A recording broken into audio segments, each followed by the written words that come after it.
پھسلتی چلی جا رہی تھی اور اس خطرناک پھسلن کا سبب وہ آئل تھا جو سڑک پر جا بجا پھیلا ہوا تھا۔ ہمارے دشمنوں کی فائرنگ سے پجیرو کے پچھلے فٹ ڈیزل والا کین پھٹ گیا تھا۔ تھوڑی دیر پہلے ہمارے درمیان جو گفتگو ہو رہی تھی حالات بالکل اس کے مطابق پیش آئے تھے۔ میں حیرت اور احتجاج سے پھیلتی ہوئی ٹویوٹا ہائیلیکس کو دیکھنے لگا۔ وہ سڑک پر رہتے ہوئے ہم سے تھوڑی آگے نکل گئی مگر اس کی اسپیڈ اتنی زیادہ تھی کہ سنبھلنے کی بجائے وہ الٹ گئی۔ اب وہ بھی پجیرو کی طرح کچے میں اتر آئی تھی لیکن پجیرو کے برعکس الٹی پڑی تھی۔ وہ بڑے نازک لمحات تھے۔ اس وقت سوچ بچار نہیں بلکہ عمل کی ضرورت تھی۔ دشمنوں کے سنبھلنے سے پہلے ہمیں ان کے سر پر پہنچ جانا چاہیے تھا۔ میں نے ساحل اور ممتاز سے مخاطب ہوتے ہوئے کہا، ہم باہر جا رہے ہیں، تم دونوں گاڑی میں رہو گی اور اس طرح رہو گی کہ باہر سے نظر نہیں آؤ گی، سمجھ گئی؟ ممتاز خاموش رہی تاہم ساحل نے کہا، وجدان میں بھی تم لوگوں کے ساتھ آتی ہوں۔ نہیں، تم وہیں زیادہ محفوظ ہو، میرے پاس بھی ریوالور ہے۔ وہ اصرار کرنے لگی، ضرورت پڑنے پر میں اسے استعمال کر سکتی ہوں۔ میں نے کہا، یہ ضرورت یہاں پجیرو کے اندر بھی سامنے آ سکتی ہے۔ اس نے کچھ کہنے کے لیے منہ کھولنا چاہا لیکن میں نے حتمی انداز میں اسے خاموش کرا دیا۔ میں جو کہہ رہا ہوں بس اس پر عمل کرو، تم ہمارے ساتھ جاؤ گی تو ہماری مشکلات میں اضافہ ہو جائے گا۔ اس کے بعد وہ کچھ نہیں بولی۔ میں میر بخش کے ساتھ پجیرو سے باہر نکل آیا۔ کلاشنکوف بدستور اس کے ہاتھ میں تھی مگر میں جانتا تھا اس ہتھیار میں بہت کم گولیاں باقی ہوں گی۔ جو ریوالور ساحل کے قبضے میں تھا وہ مرتشی ڈی ایس پی کا تھا۔ یہ اشاریہ 3.2 کیلیبر کا ایک شاندار امپورٹڈ ریوالور تھا جس کی 2 گولیاں میں بنگلے سے نکلتے ہوئے جیپ کو بیکار کرنے میں استعمال کر چکا تھا۔ باقی 4 گولیاں اس وقت بھی ریوالور کے چیمبر میں موجود تھیں۔ ہم دونوں دوڑتے ہوئے الٹی ہوئی ٹویوٹا ہائیلیکس کے قریب پہنچ گئے۔ وہاں کی صورتحال خاصی دگرگوں تھی۔ گن بردار محافظ کہیں نظر نہ آیا۔ اس کا ایک ہی مطلب تھا، وہ اپنی گن سمیت اس وقت گاڑی کے نیچے دبا ہوگا۔ میں نے جھک کر ڈرائیور کیبن کا جائزہ لیا۔ وڈیرا، اکبر، سومرو اور تارا اپنی نشستوں پر موجود تھے تاہم وہ گاڑی میں بری طرح پھنس گئے تھے۔ وہ کسی مدد کے بغیر وہاں سے باہر نہیں آ سکتے تھے۔ وہ زندہ تھے مگر بہت مصیبت میں دکھائی دیتے تھے۔ میر بخش نے کہا، سائیں یہ اچھا موقع ہے، ہمیں فوراً آگے بڑھ جانا چاہیے۔ ہم آگے بڑھیں گے، میں نے کچھ سوچتے ہوئے کہا، لیکن اس سے پہلے ہمیں ایک ضروری کام کرنا ہے۔ کون سا ضروری کام سائیں؟ ٹویوٹا ہائیلیکس کو سیدھا کرنا ہے۔ مگر یہ تو ہمارے دشمنوں کی گاڑی ہے۔ وہ حیرت سے مجھے دیکھنے لگا۔ میں نے اسبات میں سر ہلایا۔ میں جانتا ہوں یہ دشمنوں کی گاڑی ہے، اسی لیے اسے سیدھا کرنا چاہتا ہوں۔ میں دوستی اور دشمنی میں ایک سلیقے کا قائل ہوں۔ آپ کی باتیں میری سمجھ میں نہیں آ رہی سائیں۔ آ جائیں گی گاڑی سیدھی ہونے کے بعد، میں نے زومینی انداز میں کہا، جب تک ٹویوٹا ہائیلیکس الٹی رہے گی تمہاری کھوپڑی بھی اوندھی رہے گی۔ میر بخش کی آنکھوں میں الجھن ہلکورے لے رہی تھی۔ وہ لکنت زدہ لہجے میں بولا، سائیں کیا آپ واقعی؟ ہاں میں واقعی۔ میں نے سر کو اسباتی جنبش دی، اور اس کام میں ہمیں ایک لمحہ بھی ضائع نہیں کرنا چاہیے۔ وہ فکر مند ہو گیا، مگر سائیں ہم 2 افراد اتنی باری گاڑی کو کس طرح سیدھا کریں گے؟ میں نے کھوئے انداز میں کہا، 2 نہیں، صرف 1 فرد۔ وہ مزید حیران رہ گیا اور وحشت زدہ نظر سے مجھے تکنے لگا۔ میں نے گمبھیر لہجے میں کہا، میر بخش تم جا کر پجیرو کا پچھلا پہیہ تبدیل کرو، گاڑی کے عقب میں فاضل اسٹیپنی موجود ہے، میں ٹویوٹا ہائیلیکس کو دیکھتا ہوں۔ میر بخش کی حالت اس وقت دیوانوں ایسی ہو رہی تھی۔ وہ میرے حکم کی تعمیل میں وہاں سے جانا بھی چاہتا تھا اور میری کارروائی دیکھنے کے لیے وہاں رکنا بھی چاہتا تھا۔ اس کا ذہن یہ بات تسلیم نہیں کر رہا تھا کہ میں تنہا اس گاڑی کو سیدھا کر دوں گا۔ میں نے میر بخش کی طرف دیکھے بغیر تحکمانہ انداز میں کہا، ہمارے پاس وقت بہت کم ہے، تم جلدی سے پجیرو کو سفر کے قابل بنا دو اور اس سے پہلے سڑک پر موجود آئل کو ریت سے ڈھک دو تاکہ کوئی اور گاڑی اس طرح پھسل کر تباہی کے دانے پر نہ پہنچ جائے۔ یہ ایک اتفاق تھا اور خاصا سود مند اتفاق تھا کہ ابھی تک ہمارے سوا وہاں سے کوئی اور گاڑی نہیں گزری تھی۔ ایک تو وہ صبح کا وقت تھا، دوسرے وہ سڑک بھی کچھ زیادہ مصروف نہیں لگتی تھی۔ اس وقت ہم ریلوے کراسنگ اور سامارو کے درمیان تھے۔ میر بخش کو احکام دینے کے بعد میں چیت ہائیلیکس کی جانب متوجہ ہو گیا۔ وہ اتنی بھاری گاڑی تھی کہ میں اپنی جسمانی قوت صرف کر کے اسے سیدھا نہیں کر سکتا تھا۔ چنانچہ اس نازک موقع پر میں نے چی کی قوت کو آزمانے کا فیصلہ کیا۔ میر بخش کی طرح ممکن ہے اور بھی بہت سے افراد یہ سوچ رہے ہوں کہ میں دشمنوں کی مصیبت کو رفع کرنے میں اتنی دلچسپی لے رہا تھا۔ مجھے بچ نکلنے کا ایک اچھا موقع میسر تھا۔ مجھے اس موقع سے بھرپور فائدہ اٹھانا چاہیے تھا۔ کسی سوچ پر پہرا یا پابندی نہیں لگائی جا سکتی۔ تارا میرا اور اکبر میر بخش کا دشمن تھا۔ وڈیرے کا گارڈ چونکہ اپنے مالک کے حکم کا پابند تھا، اس لیے وہ بھی ہمارے دشمنوں ہی میں شمار ہوتا تھا، مگر میں انہیں موجودہ مصیبت سے نجات دلانا چاہتا تھا۔ یہ بھی ان پر میرا ایک کاری وار ہی تھا۔ مصیبت زدہ دشمن پر احسان کرنا اسے بری محفل میں 100 جوتے مارنے سے زیادہ مؤثر ہوتا ہے۔ دونوں گاڑیوں کے درمیان فاصلہ کچھ زیادہ نہیں تھا۔ الٹی ہوئی ہائی لیکس کے پہلو میں آ گیا۔ میں نے دونوں بازو ایک حد تک پھیلا کر اپنے ہاتھ گاڑی کی باڈی پر ٹکا دیے اور پوری توجہ کو گاڑی کے مرکز پر مرکوز کر دیا۔ میں نے ٹویوٹا ہائی لیکس کے مرکز پر اپنی توجہ مرکوز کرتے ہوئے دونوں ہاتھوں کے پشت سے سیدھا کرنا شروع کر دیا۔ میرے ذہن کا روشن حصہ کسی جنریٹر کی مانند توانائی فراہم کرنے لگا۔ یہ میری پختہ سوچ کی توانائی تھی جو میرے بازوؤں میں منتقل ہوتے ہوئے ہاتھوں کے راستے گاڑی میں منتقل ہو رہی تھی۔ چی کی قوت عملی طور پر اسی طرح کام کرتی ہے۔ اس وقت میرے دونوں بازو کسی کار لفٹر کے انداز میں مصروف تھے۔ چند لمحات بعد گاڑی زمین سے اٹھنے لگی۔ میری جانب سے دونوں پہیے رفتہ رفتہ فضا میں بلند ہونے لگے۔ میں نے اپنی توجہ کا عمل جاری رکھا اور گاڑی کو پہلو کے بل تقریباً عمودی حالت میں کھڑا کر دیا۔ اس کے بعد میں نے سانس بریک کرتے ہوئے ہلکے سے پش کے ساتھ گاڑی کو دوسرے طرف دھکیل دیا۔ ٹویوٹا ہائی لیکس نے ایک دو ہلکے پھلکے ہچکولے کھائے اور اپنے قدموں پر کھڑی ہو گئی۔ گاڑی کے ڈرائیونگ کیبن میں موجود تارا اور اکبر سومرو اب سائیڈ ڈاؤن کی حالت سے واپس اپ سائیڈ اپ کی حالت میں آ گئے۔ میں ان دونوں کو نظر انداز کرتے ہوئے وڈیرے کے محافظ کی جانب بڑھا۔ گاڑی الٹنے کے باعث وہ بری طرح نیچے دب گیا تھا۔ میں نے اس کے قریب جا کر بغور جائزہ لیا۔ گن ابھی تک اس کے ہاتھوں میں موجود تھی، تاہم وہ چاروں چانے چت بے حس و حرکت پڑا تھا۔ سانس کی آمد و رفت جاننے کے لیے میں اس پر جھک گیا اور پلک جھپکتے میں مجھے معلوم ہو گیا کہ اس کی سانسیں پوری ہو چکی تھی۔ اسی وقت میں اپنے عقب میں کسی کو موجود پا کر سیدھا کھڑا ہو گیا۔ میں نے بڑی سرعت سے مڑ کر دیکھا، وہ میر بخش تھا۔ مجھ سے نظریں چار ہوتے ہی اس نے کہا، لگتا ہے یہ مانو تو گیا کام سے۔ تمہارا اندازہ درست ہے، میں نے تصدیق کر دی۔ یہ اپنی آخری سانسیں گاڑی کے نیچے دبے دبے لے چکا ہے۔ یوں سمجھو دنیا کے غم فکر سے آزاد ہو گیا۔ سائیں آپ نے اس گاڑی کو، میں نے ہاتھ کے اشارے سے میر بخش کو مزید بولنے سے روک دیا۔ وہ یقیناً یہی کہنا چاہ رہا تھا کہ میں نے ٹویوٹا کو کس طرح سیدھا کر لیا تھا۔ اس قسم کی حیرانی امیز اور تعجب خیز باتوں کا وقت نہیں تھا۔ میں نے تحکمانہ انداز میں کہا، میں نے تمہیں پجیرو کا ٹائر تبدیل کرنے کو کہا تھا اور تم ابھی تک یہیں نظر آ رہے ہو۔ وہ پجیرو کی جانب بڑھنے لگا تو میں نے گارڈ کی طرف اشارہ کرتے ہوئے کہا، یہ گن تم اپنے قبضے میں کر لو۔ میر بخش گارڈ کے ہاتھ سے گن نکالنے کے لیے آگے بڑھا، پھر چونک کر میرے عقب میں دیکھنے لگا۔ اس سے پہلے کہ میں اس کی چونکی ہوئی نگاہ کا مطلب سمجھ پاتا، اس نے ایک زوردار دھکا دے کر مجھے نیچے گرا دیا۔ میں ریتلی زمین سے ٹکرایا ہی تھا کہ فضا فائر کی آواز سے گونج اٹھی۔ میر بخش نے اس نازک موقع پر نہایت عقل مندی کا ثبوت دیا تھا۔ مجھے دھکا دیتے ہوئے وہ خود بھی زمین پر لیٹ گیا تھا، چنانچہ ہم دونوں اس گولی کی زد میں آنے سے محفوظ رہے۔ وہ گولی یقینی طور پر ہمارے دشمنوں کی جانب سے چلائی گئی تھی۔ میں نے زمین پر لیٹے لیٹے کن نکیوں سے ٹویوٹا کی طرف دیکھا۔ اس کا ڈرائیونگ سائیڈ والا دروازہ کھلا تھا اور وہاں مجھے تارا کھڑا نظر آیا۔ اس کے ہاتھ میں چمکتے ہوئے پستول کی جھلک نے مجھے صورتحال کو مجھ پر واضح کر دیا۔ اب میں یہ بھی سمجھ گیا کہ میر بخش نے مجھے دھکا کیوں دیا تھا۔ اس نے یقیناً تارا کو پستول بدست گاڑی سے نکلتے دیکھ لیا تھا۔ وہ بہت ہی خطرناک لمحات تھے۔ میر بخش اپنی کلاشنکوف کو پجاروں میں چھوڑ آیا تھا اور وڈیرے کے گارڈ والی گن اب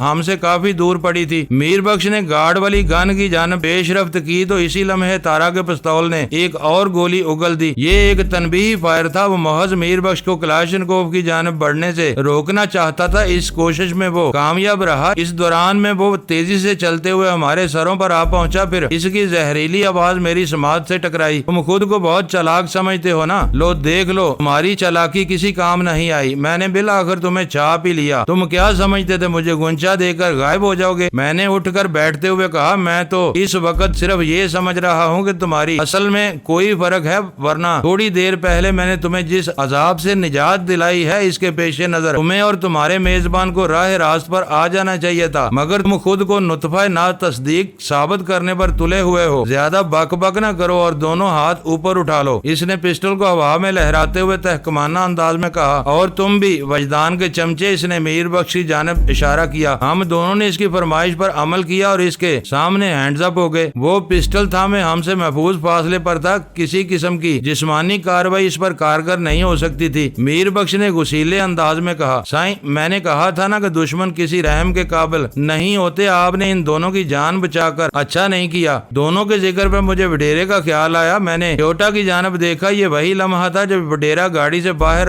آ رہا تھا۔ اس نے یقیناً میر بخش کی بات سن لی تھی۔ وہ تیزی سے ہماری جانب بڑھتے ہوئے خونخوار لہجے میں بولا، نمک حرام، تمہیں دوستی اور دشمنی کا مطلب تو سمجھاؤں گا۔ بات ختم کرتے ہی اپنے گارڈ والی کلاشن کو اوپر قبضہ کر لیا۔ ہمارے لیے صورت احوال مزید سنگین ہو گئی۔ وڈیرے کے تیور نہایت ہی خطرناک دکھائی دے رہے تھے۔ وڈیرا اکبر سومرو کی عمر 55 کے قریب تھی۔ وہ سندھی کے روایتی وڈیروں کے لباس میں تھا۔ وہ دونوں خاصے خوش قسمت واقع ہوئے تھے۔ دونوں کی چال ڈال اور لب و لہجے سے پتہ چلتا تھا کہ اس حادثے میں وہ یکسر محفوظ رہے تھے۔ تارا کے سر پر پٹی بدستور موجود تھی۔ یہ عمر کوٹ کے ہوٹل میں ہمارے درمیان ہونے والے مارکا کی یاد تھی۔ وڈیرا اکبر سومرو نے پجاروں کی طرف اشارہ کرتے ہوئے مجھ سے استفسار کیا، لڑکیاں نظر نہیں آ رہی، وہ کہاں ہیں؟ لڑکیاں؟ وڈیرے کے انکشاف نے مجھے چونکنے پر مجبور کر دیا۔ تاہم میں نے صورتحال کو سنبھالتے ہوئے کہا، تم کون سی لڑکیوں کی بات کر رہے ہو؟ وہی لڑکیاں جو تم تھوڑی دیر پہلے پجاروں میں موجود تھیں۔ تارا نے طنزیہ انداز میں کہا، ہم نے ریلوے کراسنگ سے گزرتے ہی انہیں پجاروں میں دیکھ لیا تھا۔ ان میں سے ایک تو تمہاری ساتھی دنو تھی اور دوسری میرے لیے اجنبی ہے۔ تم نے اسے کہاں سے اڑایا ہے اور وہ دونوں اس وقت کہاں ہیں؟ ممتاز نے مجھے بتایا تھا وہ اکبر سومرو کو اچھی طرح جانتی تھی، لیکن وڈیرے نے اس کے حوالے سے خصوصاً کوئی بات نہیں کی۔ بس دو لڑکیوں کا ذکر کر رہا تھا۔ وہ اس کا ایک ہی مطلب ہو سکتا تھا، یا تو وہ ممتاز کو صورت سے پہچانتا نہیں تھا یا پھر اس نے پجاروں میں ممتاز کا چہرہ نہیں دیکھا تھا۔ ممتاز وڈیرے اکبر سومرو کے دشمن کی بیٹی تھی۔ اگر وڈیرے کو اس کی یہاں موجودگی کی خبر ہو جاتی تو ہماری مشکلات میں یقیناً اضافہ ہو جاتا۔ میں نے تارا کے طنز کا جواب تمسکرانہ انداز میں دیا، تارا لگتا ہے سار کی چوٹ نے تمہارے دماغ پر گہرا اثر کیا ہے، خاص طور پر تمہاری بصری حص بری طرح متاثر ہوئی۔ تمہیں ایک کے دو نظر آنے لگے ہیں۔ ہمارے ساتھ صرف ساحل تھی۔ تم لوگوں کی فائرنگ سے اس کا پاؤں زخمی ہوا ہے۔ وہ پجاروں کے عقبی حصے میں لیٹی ہے، اس لیے ٹھپا لگانا بہت آسان ہے۔ اس کے بعد تم نے میرے ایک آدمی نواز علی کو صحرا میں قتل کر ڈالا، دوسرے آدمی میر بخش کو برگلا کر اپنے ساتھ ملا لیا۔ اس نے نفرت آمیز نظر سے میر بخش کو دیکھا اور بات جاری رکھتے ہوئے بولا، اس کمتر کمینے کا تو میں جو حشر کروں گا وہ دنیا دیکھے گی، نہ صرف دیکھے گی بلکہ کانوں کو ہاتھ بھی لگائے گی۔ کسی کو آئندہ غداری کا حوصلہ نہیں ہو سکے گا۔ وڈیرے کے چہرے کے عضلات سے اندازہ ہوتا تھا کہ وہ اس وقت شدید غصے میں تھا۔ یہ میرے لیے خاصا سود مند ثابت ہو سکتا تھا۔ میں غصے کی حالت میں اسے کوئی ایسی غلطی کروانے میں کامیاب ہو سکتا تھا جس سے مجھے ہاتھ پاؤں چلانے کا موقع مل جاتا۔ میں نے براہ راست وڈیرے کی آنکھوں میں دیکھتے ہوئے کہا، تم میرے بلکہ ہمارے جرائم گنوانے کی کوشش میں مصروف تھے، کیا تم نے وہ ارادہ ترک کر دیا ہے؟ وہ میرے طرز تخاطب پر تلملا کر رہ گیا، تاہم وہ بات کو آگے بڑھاتے ہوئے بولا، تمہارے جرائم کی کہانی بہت طویل ہے۔ بہرحال اس نے ایک لمحے کا توقف کیا اور بتانے لگا، میرے آدمی میر بخش کے ساتھ مل کر تم نے عمر کوٹ میں بدماشی اور گنڈا گردی کی کئی وارداتیں کی جن میں کئی افراد زخمی ہوئے۔ اس کے بعد تم میری ہی چوری شدہ بلکہ چھینی ہوئی گاڑی میں عمر کوٹ سے میرپور خاص کی طرف فرار ہو رہے تھے تو ناکے پر تم لوگ دھر لیے گئے۔ تم پر ڈاکوؤں وغیرہ کا شک کیا گیا، اگرچہ تم لوگ ڈاکو نہیں تھے، نہ ہی مغویہ ممتاز سے تمہارا کوئی تعلق تھا، مگر تم لوگوں نے اپنی شناخت چھپانے کے لیے نام اور مقامات کے بارے میں متعدد جھوٹ بولے۔ اتنے بھاری تعداد میں جھوٹ وہی لوگ بولتے ہیں جو کسی نہ کسی جرم یا جرائم میں ملوث ہوتے ہیں۔ وہ ایک لمحے کو سانس لینے کی خاطر رکا تو میں نے پوچھا، پھر اس سے کیا ثابت کرنا چاہتے ہو تم؟ جو بھی ثابت کرنا ہے وہ تو پولیس ہی کرے گی۔ وڈیرے نے حقارت سے میری جانب دیکھتے ہوئے کہا، ہم تو صرف تم لوگوں کو ان کے حوالے کریں گے اور تم لوگوں میں یہ غلیظ اور بدبخت شخص میر بخش شامل نہیں۔ اس نے باقاعدہ انگلی سے میر بخش کی طرف اشارہ بھی کر دیا۔ اس حرام کے تخم کو تو میں اپنے ساتھ بنگلے پر لے جاؤں گا۔ میں نے کہا، میں ڈی ایس پی کے سامنے اپنی بے گناہی ثابت کر چکا ہوں، وہ تو رشوت کے چکر میں ہمیں اپنے بنگلے پر لے گیا تھا، ورنہ ہم قابل گرفت نہیں تھے۔ یہ تمام باتیں اب ماضی کا حصہ بن چکی ہیں۔ وڈیرے نے تیز نظر سے مجھے دیکھتے ہوئے کہا، نئی کہانی تمہاری سوچ اور خیال سے بالکل مختلف ہے۔ اس کے پراسرار انداز نے مجھے بہت دور تک سوچنے پر مجبور کر دیا۔ میں نے پیشانی پر پریشانی کے تاثرات سجاتے ہوئے سوال کیا، اور وہ نئی کہانی کیا ہے؟ نئی کہانی یہ ہے وجدان۔ تارا نے براہ راست مجھے مخاطب کیا اور بات کو آگے بڑھاتے ہوئے بولا، ڈی ایس پی کے بنگلے پر تم نے بہت ادم مچایا ہے۔ تم نے سب سے پہلے محترم ڈی ایس پی کو بے ہوش کر کے اس کا ریوالور چھینا، پھر کسی طرح اس کے باڈی گارڈز پر قابو پا لیا۔ تم جیسے بدنام زمانہ مجرم سے کچھ بھی بعید نہیں۔ تم نے گارڈ کو بے بس کرنے کے بعد قتل کر دیا۔ اس دوران میں تمہاری ساتھی زیری منزل پر اے ایس آئی عبدالرزاق سے کلاشن کو چھین کر اسے باتھ روم میں بند کر کے تم بالائی منزل پر موجود ڈی ایس پی کے ڈرائیور اور دو گھریلو ملازمین کو زندہ چھوڑنے کا خطرہ مول نہیں لے سکتے تھے، اس لیے فوراً ان کا کام ہم کر دیا۔ بنگلے بنگلے سے فرار ہوتے وقت جب گیٹ پر موجود سیکیورٹی گارڈ نے تمہیں روکنے کی کوشش کی تو تم نے انہیں گولیوں سے چھلنی کر دیا۔ اس فائرنگ کی زد میں ہمارے 3 افراد بھی آ گئے،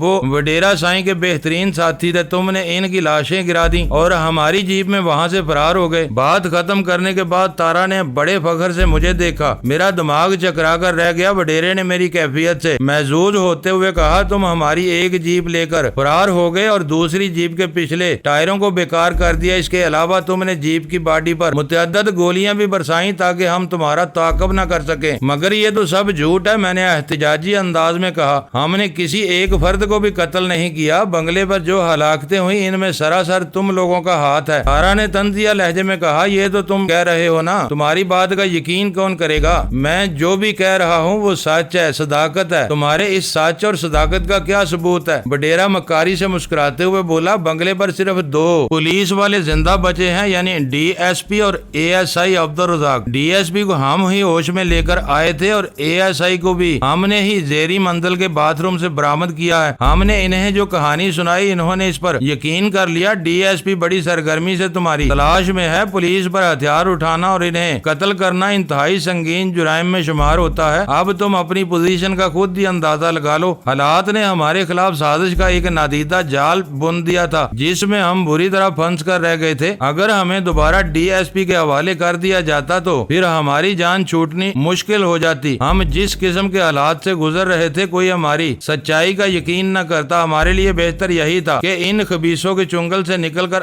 آگے بڑھ جاتے، مگر کیسے؟ میرا ذہن بڑی تیزی سے اس سوال کا جواب تلاشنے میں مصروف ہو گیا۔ میں نے وڈیرا اکبر سومرو کو مخاطب کرتے ہوئے پوچھا، کیا آپ لوگ واقعی ہمیں پولیس کے حوالے کرنا چاہتے ہو؟ یہ بات 16 نے درست ہے، اس نے قطعیت سے کہا۔ پھر اس کے مشن کا کیا ہوگا؟ میں نے تارا کی طرف انگلی اٹھاتے ہوئے سوال کیا۔ یہ تو مجھے اپنے چودھری کے قدموں میں ڈالنا چاہتا تھا۔ تارا نے کہا، میرا مشن ضرور کامیاب ہوگا۔ ڈی ایس پی کے بنگلے سے میں نے فون پر چودھری صاحب سے بات کر لی ہے۔ ہم ایک خاص مقصد کے تحت تمہیں پولیس کے حوالے کریں گے۔ تم پر اتنے سنگین مقدمات ڈال دیے جائیں گے کہ جیل سے باہر کبھی نہیں آ سکو گے۔ ویسے بھی چودھری صاحب نے تمہارا اچار یا مربع تو ڈالنا نہیں، وہ صرف تم سے سونے کا راز جاننا چاہتے ہیں۔ تمہارے باپ نے چودھری صاحب سے بھاری مالیت کا سونا چھین کر کہیں چھپا دیا تھا اور تم اس خفیہ مقام سے واقف ہو۔ چودھری صاحب کی پہنچ بہت دور تک ہے۔ ڈی ایس پی سے بھی ان کی بات ہو گئی ہے۔ تم ڈی ایس پی کے چنگل میں پھنسو گے تو ہر راز تمہاری زبان سے اگلوا لیا جائے گا، ہمارا مقصد پورا ہو جائے گا۔ تم جاؤ جہنم میں، پولیس تمہارے ساتھ کیا سلوک کرتی ہے اس کی ہمیں کوئی پرواہ نہیں۔ تارا کے انکشافات بڑے تشویشناک تھے، وہ واقعی ٹھیک کہہ رہا تھا۔ اب اگر ہم پولیس کے ہتھے چڑھ جاتے تو وہ ہمارا یادگار حشر کر سکتی تھی۔ ڈی ایس پی کے بنگلے پر ہونے والی قتل و غارت گری کو ہمارے کھاتے میں ڈال دیا گیا تھا۔ حالات یکسر ہمارے مخالفت میں جا رہے تھے۔ میں نے الجھن زدہ نظر سے پجاروں کی جانب دیکھا تو وڈیرے نے پوچھا، وہ لڑکیاں تو کجا وہاں ایک بھی نظر نہیں آ رہی؟ تمہاری زخمی ساتھی کہیں تکلیف کی شدت سے جان تو نہیں ہار گئی؟ ممتاز اور ساحل میری ہدایت پر بڑی سختی سے عمل پیرا تھی۔ ابھی تک ان دونوں میں سے کسی نے بھی اٹھ کر باہر کے حالات جاننے کی کوشش نہیں کی تھی۔ ان کی یہ فرمانبرداری ہمارے لیے کافی سود مند ثابت ہو رہی تھی۔ فرمانبرداری عموماً نفع بخشی ثابت ہوتی ہے۔ تارا نے وڈیرے کو تشویش کے جواب میں کہا، سائیں پجارو کون سی دور ہے، وہاں جا کر دیکھ لو وہ لڑکیاں کہاں اور کس حالت میں چھپی بیٹھی ہیں۔ تم ٹھیک کہتے ہو تارا، وڈیرے نے تائید کی۔ اس طرح یہ بھی پتہ چل جائے گا کہ وہ دوسری لڑکی کون ہے۔ تارا نے کہا، میں ان دونوں کو نشانے پر رکھتا ہوں۔ اس کا اشارہ واضح طور پر ہماری جانب تھا۔ آپ پجارو کے اندر کے حالات کی خبر لے لو، پھر ہم ان سب کو لے کر یہاں سے روانہ ہو جائیں گے۔ وڈیرے نے پجارو کی جانب قدم اٹھا دیے۔ میرا ذہن برق رفتاری سے کام کرنے لگا۔ ہم نازک ترین حالات سے گزر رہے تھے۔ تارا اور وڈیرا مجھ سے اتنے فاصلے پر تھے کہ میں ان پر حملہ آور ہو کر انہیں نقصان نہیں پہنچا سکتا تھا۔ میری ایسی کسی بھی حرکت انہیں فائرنگ پر مجبور کر دیتی جس میں یقیناً نقصان ہمارا ہی ہوتا۔ وڈیرے نے پجارو کی سمت 2 قدم ہی اٹھائے تھے کہ میر بخش اس کے راستے میں حائل ہو گیا۔ وہ کسی سیسا پلائی ہوئی دیوار کی مانند اپنے سابق آقا کے سامنے کھڑا اسے گور رہا تھا۔ وڈیرا اپنے غلام کی اس حرکت پر چراغ پا ہو گیا۔ اس نے دھاڑ سے مشابہ آواز میں کہا، حرام زادے، ہٹ جا میرے راستے سے، تمہارا حکم سننے والے کان اب میرے پاس نہیں رہے سائیں۔ میر بخش نے اس کی آنکھوں میں جھانکتے ہوئے جرات مندی سے کہا، تمہیں پجارو تک جانے کے لیے میری لاش پر سے گزرنا ہوگا۔ وڈیرا دانت پیستے ہوئے بولا، تمہاری لاش گرانا میرے لیے کوئی مشکل کام نہیں، میں ابھی فائرنگ کر کے تمہارا جسم چھل نہیں کر سکتا ہوں۔ تو پھر دیر کس بات کی ہے؟ میر بخش عجیب سے لہجے میں بولا، چلاؤ گولی۔ مجھے میر بخش کی حماقت پر غصہ تو آ رہا تھا، تاہم میں اسے اس حرکت سے روکنے کی پوزیشن میں نہیں تھا۔ میں نے اس کی آنکھوں میں جو عزم دیکھا تھا اور اس کی آواز میں جو اعتماد تھا وہ کسی طوفان بلا خیز سے کم نہیں تھا۔ وہ یقینی طور پر کچھ کر گزرنے کا فیصلہ کر چکا تھا۔ وڈیرے نے تل ملائے ہوئے انداز میں میر بخش کے سوال کا جواب دیا، ذلیل انسان، اگر تم یہ سمجھتے ہو کہ اس قسم کی گھٹیا باتیں کر کے تم مجھے تیش دلانے میں کامیاب ہو جاؤ گے تو یہ تمہاری غلط فہمی ہے۔ میں تمہیں یک مشت مارنے کی غلطی نہیں کر سکتا، میں تو تمہیں اپنے ساتھ جاگیر پر لے جاؤں گا اور تمہارے بدن کا عضب چھید کر اس میں مرچیں بھروں گا۔ غداروں کو میں اتنی آسان موت دینے کا عادی نہیں ہوں، میں غدار نہیں بلکہ ہیرو ہوں۔ میر بخش نے سینہ ٹھونکتے ہوئے کہا، تیرے تو ہیرو کی میں وڈیرا کلاشنکوف سے میر بخش پر حملہ آور ہوا، مگر اس کا حملہ پورا ہونے سے پہلے ہی ٹھک کی آواز فضا میں بلند ہوئی اور وہ اونک کرتے ہوئے زمین بوس ہونے لگا۔ کلاشنکوف اس کے ہاتھ سے نکل کر دور جا گری تھی۔ تارا نے چونک کر اپنے میزبان کو دیکھا، گویا ایک لمحے کے لیے وہ میری جانب سے غافل ہو گیا تھا۔ اس کی اس غفلت سے فائدہ نہ اٹھانا سب سے بڑی حماقت ہوتی۔ میرے لیے وہ لمحاتی مہلت کافی تھی۔ میں نے فضا میں پرواز کی اور سیدھا تارا کے اوپر پہنچ گیا۔ تارا نے مجھے اپنے انتہائی قریب دیکھا تو ہاتھ میں پکڑا ہوا پسٹل میری جانب سیدھا کرنا چاہا، مگر اب وقت اس کے ہاتھ سے نکل کر میری دسترس میں آ چکا تھا۔ میں نے اس کے پسٹل والے ہاتھ پر ایک زوردار جھپٹا مارا اور اسے ساتھ لیتے ہوئے ریت پر دور تک لڑکتا چلا گیا۔ اس دوران میں میر بخش نے وڈیرے والی کلاشنکوف پر قبضہ جما کر اسے نشانے پر رکھ لیا۔ وڈیرا اپنی بائیں کوہنی تھامے زمین پر پڑا رہا تھا۔ اسی وقت ساحل پجیرو سے باہر آ گئی۔ اس کے ہاتھ میں ڈی ایس پی والا ریوالور نظر آ رہا تھا۔ تھوڑی دیر پہلے ساحل ہی نے فائر کر کے وڈیرے کو گھٹنے ٹیکنے پر مجبور کیا تھا۔ ساحل کے ہاتھ میں ریوالور دیکھ کر ساری صورتحال واضح ہو گئی۔ ساحل کی یہ کاروائی بروقت تھی۔ اس نے موقع کی نزاکت کو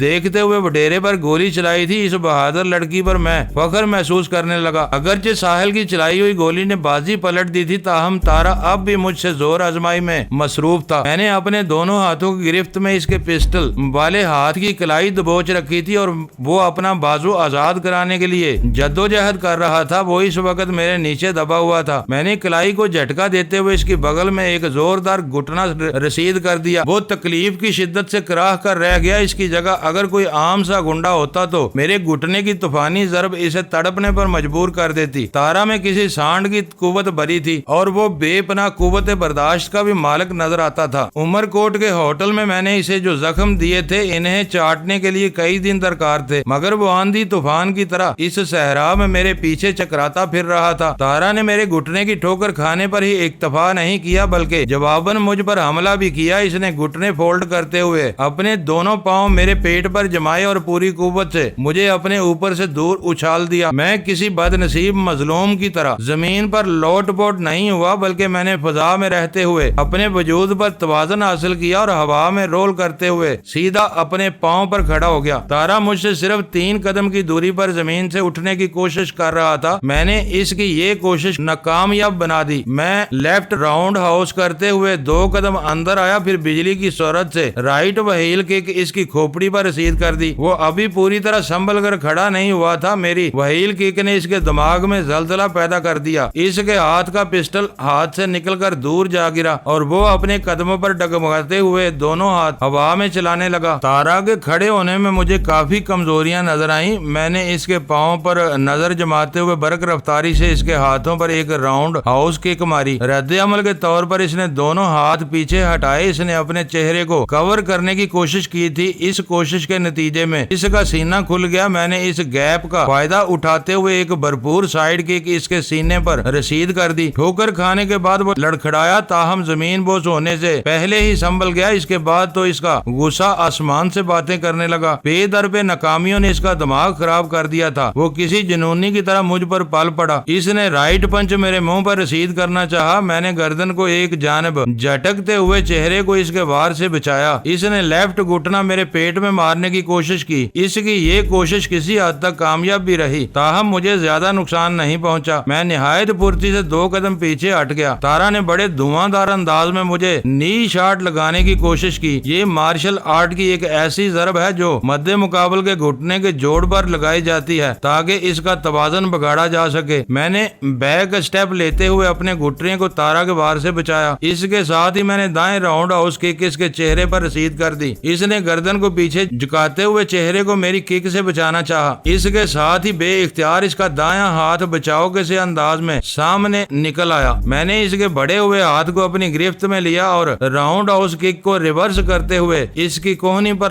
لاک لگاتے ہوئے زوردار جھٹکا دیا۔ ایک کڑاکے کی آواز پیدا ہوئی اور تارا کی فلک شگاف چیخ فضا میں بلند ہوئی۔ یہ تکلیف اس کی برداشت سے باہر تھی۔ یقینی طور پر تارا کا بازو کوہنی کے جوڑ سے ٹوٹ چکا تھا۔ میں نے ایک سائیڈ کک رسید کرتے ہوئے اسے دور پھینک دیا۔ وہ کچھ دیر تک اوندا زمین پر پڑا رہا، پھر اپنے مجروح بازو کو تھام کر کھڑا ہو گیا۔ اس کا دایاں بازو اس طرح جھول رہا تھا جیسے کندھے سے اس کا رابطہ نہ رہا ہو۔ وہ کسی مولی کی طرح تارا کے بائیں ہاتھ میں لٹک رہا تھا۔ تارا کا شمار ایسے افراد میں ہوتا تھا جو کسی رحم کے قابل نہیں ہوتے۔ میں نے اس کے شایانِ شان سلوک کرنے کا فیصلہ کیا اور اسے ٹھوکروں میں اڑانے لگا۔ اس کی کمزور مدافعت نے میرا کام آسان بنا دیا۔ 10 منٹ بعد وہ زمین پر پڑا ہانپ رہا تھا۔ اس کی ساری تن فن غائب ہو گئی۔ وہ اس وقت کسی کینچوے کی طرح بے بس پڑا تھا۔ میں پورے یقین سے کہہ سکتا تھا کہ اب اس کی جانب سے کسی نقصان دہ کارروائی کی امید نہیں کی جا سکتی تھی۔ وہ دوسری جانب میر بخش اپنے سابق وڈیرے سائیں کو چھٹی کا دودھ یاد دلا چکا تھا۔ وہ دونوں شیطان ہمارے رحم و کرم پر تھے۔ میں زیادہ دیر وہاں رکنے کے حق میں نہیں تھا۔ میں نے میر بخش سے کہا تم جلدی سے پجارو کا ٹائر تبدیل کرو، میں ان سورماؤں پر نظر رکھتا ہوں۔ ان کا کیا کرنا ہے سائیں؟ میر بخش نے سوال کیا۔ یہ ہمارے ساتھ جائیں گے، میں نے کہا۔ ان کی کھالوں سے بہت مضبوط اور ڈھیٹ قسم کے جوتے تیار ہو سکتے ہیں۔ یہ دونوں خاصی موٹی کھال کے واقع ہوئے ہیں۔ میر بخش مزید کوئی سوال کیے بغیر پجارو کی جانب بڑھ گیا۔ میں نے ساحل کی جانب